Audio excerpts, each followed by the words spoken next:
here. And as I sort of touched on briefly before, that there is still this little perception around Europe that the league in America, that Major League Soccer is not up to the standard of the rest of Europe. Now, we know that's complete garbage. That's not true.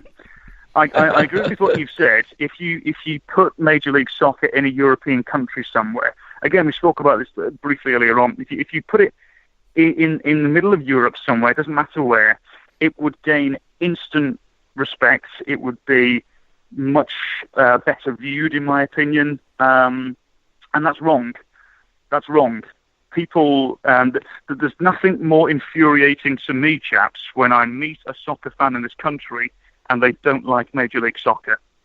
I can't tell you how many times I've wanted to say some rather unpleasant things to them, but that's another story for another time.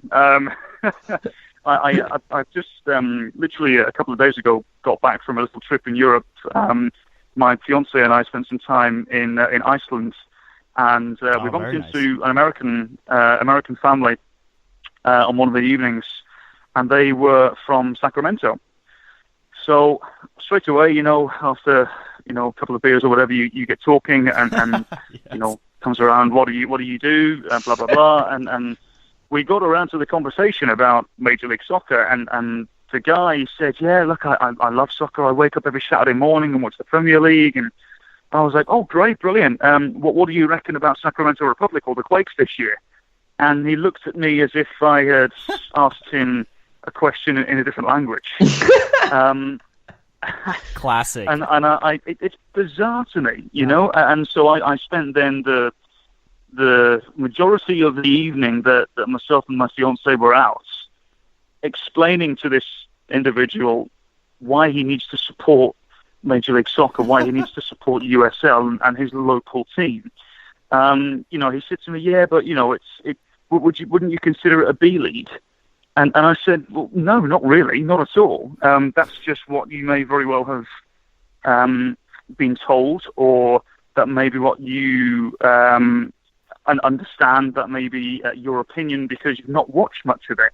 I saw something on Twitter the other day, I can't remember who said it, but it was completely true. It's people who are watching Major League Soccer, people who are of the opinion that Major League Soccer is not a good league, are simply not watching enough of it. We understand it's not the Premier League. We understand it's not La Liga or the Bundesliga. That doesn't mean it's a bad league. And we need to get that message across more, in my opinion.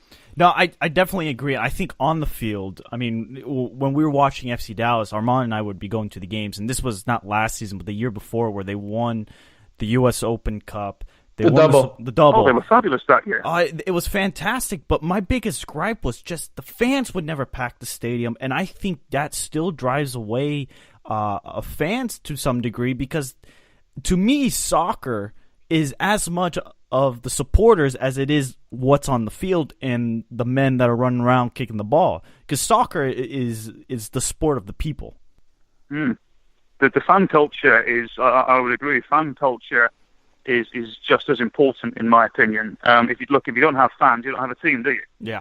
So I think I always enjoy going to FC Dallas, whether it was with Minnesota United or Sporting Kansas City or Sky or whoever, because particularly over the last couple of years with Pareja and the type of soccer he had them playing, it was a joy to watch. And that was always something I always wondered as well, is why can't they sell this stadium out? Why is there not a full stadium? Now, again, like this we could go on forever, couldn't we? And right. But, I think it comes down to the club needing to do more, and the league, in my opinion, should do a little more to help a franchise like FC Dallas, because there's no reason why they couldn't fill out a 20,000-seater stadium, especially with them playing the type of soccer that they were as well. So, and look, I know they had a bit of a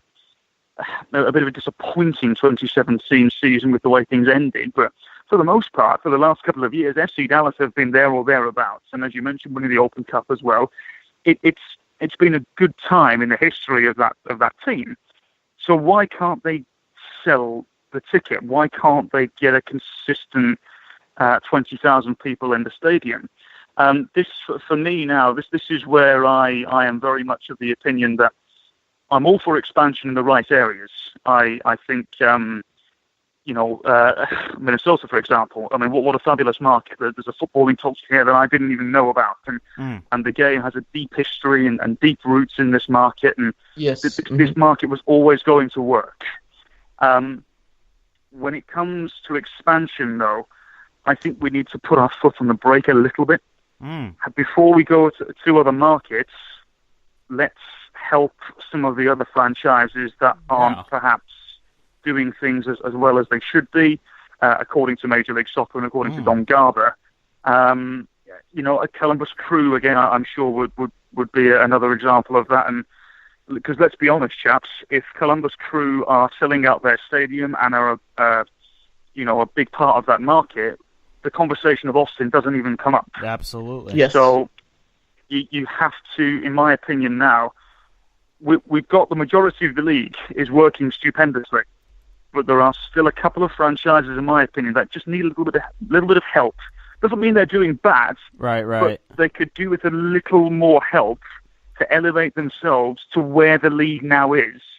And that's a compliment to the rest of the league as well, in my opinion. So, in my opinion, as I said, I'm all for expansion, and I'm excited to see where else the league goes. But I think after the announcement on Monday, let's just put our foot on the brakes a little. And after the announcement that will be made, I'm sure in a couple of weeks, let's just then concentrate on the franchises that we have that need a little more help. I mean, this is funny, Callum, because me and Steven did mention a few episodes ago that we think that MLS isn't doing enough to help the original sides. Because, I mean, to be quite frank, honest with you, the expansion sides come in, they're kind of like a shiny new toy.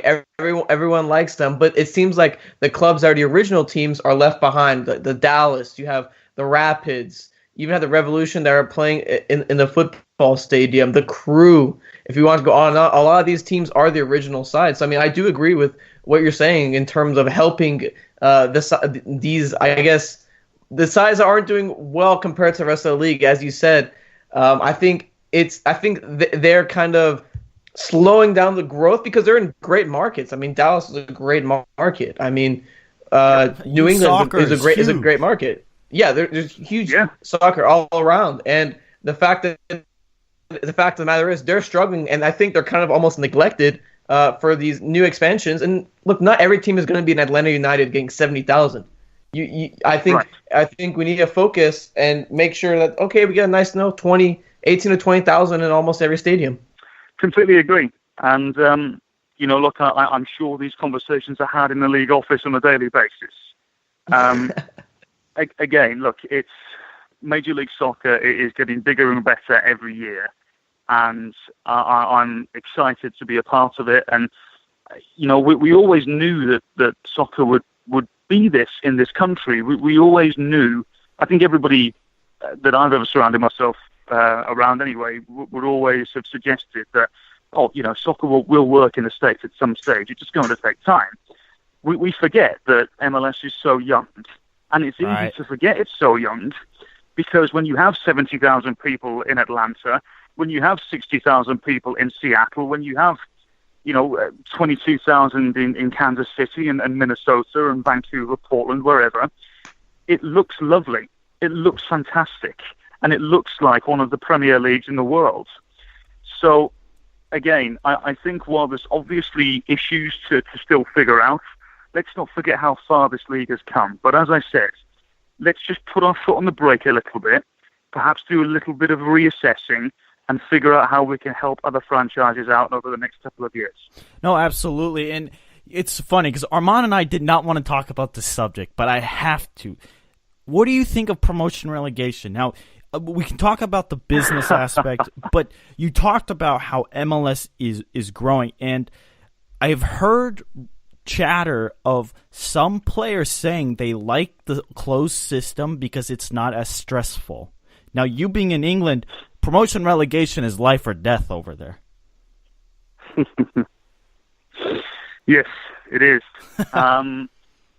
Look, I think I will go firmly down the middle here, and I don't mean to sit on the fence at all, because that's not my character. But I genuinely don't know about this one, because I think I could see both sides of it. Promotion and relegation could.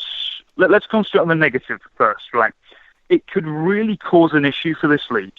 Because, and I say this with the utmost amount of respect to the franchises that I'll mention now, but say, for example, if Oklahoma City Energy or Tulsa Roughnecks from USL or,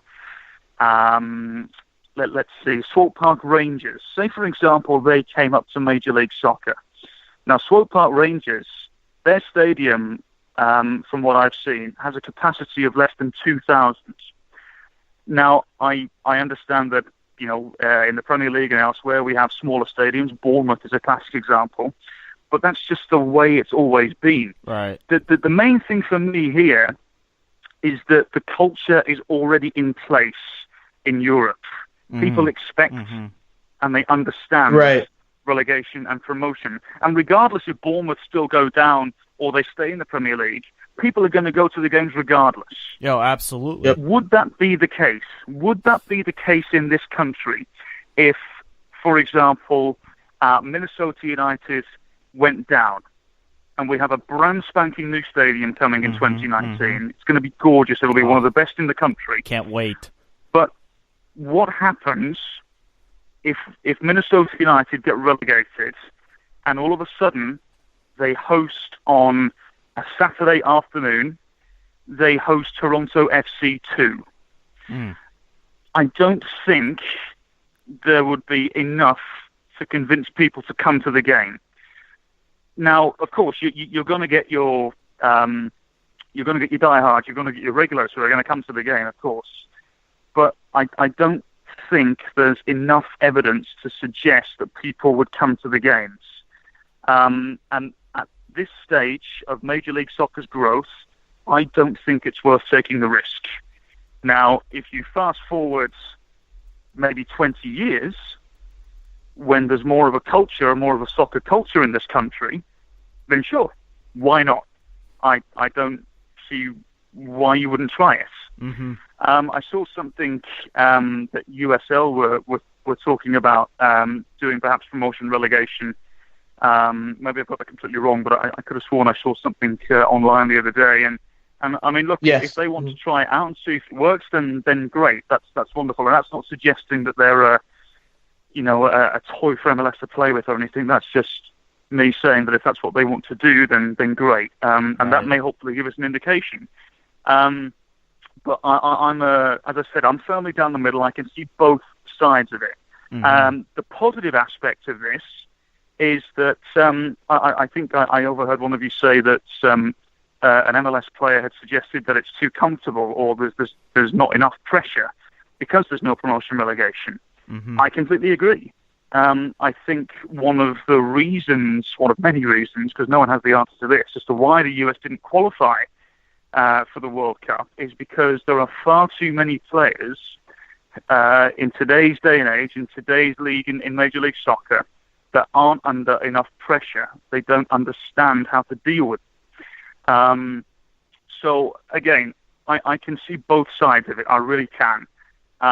But I think for the time being, I would stay away from it. But in 20 years or so, if the soccer culture continues to grow in this country as it does, then why not give it a go? Absolutely. That's a very, very valid point. Very valid point, Callum. And you've seen it all. You've seen it. You've seen the post relegation action. You've seen 9 states. You know both sides. But let me ask you this: if you were given a magic wand that had the power to change one thing in MLS or U.S. soccer, what would you do? How long have we got? I would love to come up with a spell that the wand would react to that would mean the US would qualify for the 2018 World Cup. Very interesting. that would be it, because